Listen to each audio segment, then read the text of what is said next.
The moon hung low in the inky sky, casting a pale glow over the desolate highway.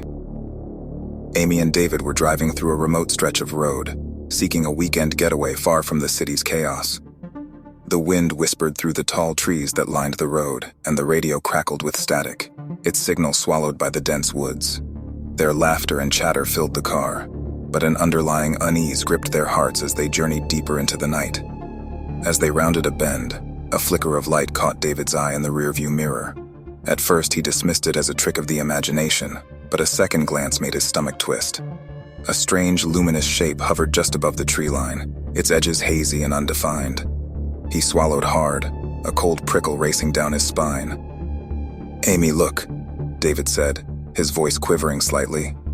Amy followed his gaze, her eyes widening as she saw the bizarre phenomenon behind them. What is that?" The mysterious object emitted an eerie glow, casting an otherworldly radiance that painted the surroundings in an eerie light. Without warning, the object shot forward, hurtling toward them with blinding speed. Panic surged through their veins as they realized the object was closing in on them. David's foot pressed hard on the gas pedal, the engine roaring in response. The car accelerated, but no matter how fast they went, the object maintained its distance, as if it was playing a malevolent game of cat and mouse. The radio crackled again, and Amy's trembling hand fumbled to turn it off, hoping that silence would somehow offer them a refuge from the inexplicable. The road stretched on, seemingly endless as the pursuit continued. Sweat gathered on their brows and their hearts pounded with a mixture of fear and disbelief. The car's headlights illuminated the winding asphalt, the yellow lines blurring together in their haste. Amy's fingers clenched the armrest, her knuckles turning white, while David's eyes remained fixed on the rearview mirror, unable to tear his gaze away from the approaching enigma. Minutes felt like hours, and the weight of the situation bore down on them. The trees that had once been a comforting backdrop now seemed like a sinister maze, concealing secrets and lurking shadows. The air grew colder, seeping through the cracks of the car's windows, sending shivers down their spines that had nothing to do with the temperature. As the night wore on, Amy's voice trembled as she spoke. "We need to call someone. The police, or..."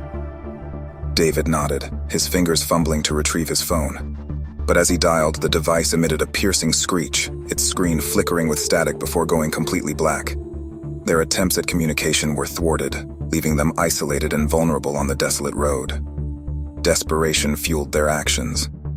David made a quick decision, taking an abrupt turn onto a gravel path that led into the forest. The car's tires crunched against the rocks, and branches scraped against the windows as they delved deeper into the wilderness. The object followed, its luminous presence casting eerie glows through the trees. The forest seemed to close in around them, a suffocating darkness that pressed against the car from all sides. They drove deeper, guided only by the feeble light of the moon. Anxiety clawed at their throats and their breathing became shallow as they questioned the sanity of their choices. Suddenly, the gravel path came to an end, opening up into a small clearing. The object hovered just beyond the tree line, its glow illuminating the surroundings. Their breath caught in their throats as they realized they were trapped, cornered in the heart of the forest with nowhere to go. In the eerie silence, a low hum resonated through the air, sending a shiver down their spines. The object's luminosity intensified, casting an ethereal radiance that bathed the clearing in an otherworldly glow. Amy's voice wavered as she whispered, "What do we do, David?"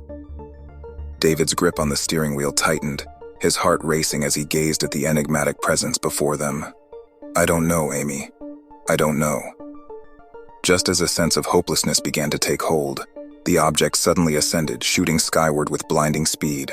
The forest was plunged into darkness once more, the only remnants of the encounter being the lingering unease that hung heavy in the air. For a long while, Amy and David sat in the car, their hearts slowly returning to a more regular rhythm. The sounds of the night resumed, the wind rustling the leaves and the distant chirping of crickets.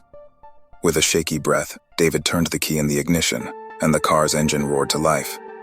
They navigated their way back to the main road, the eerie incident forever etched in their memories.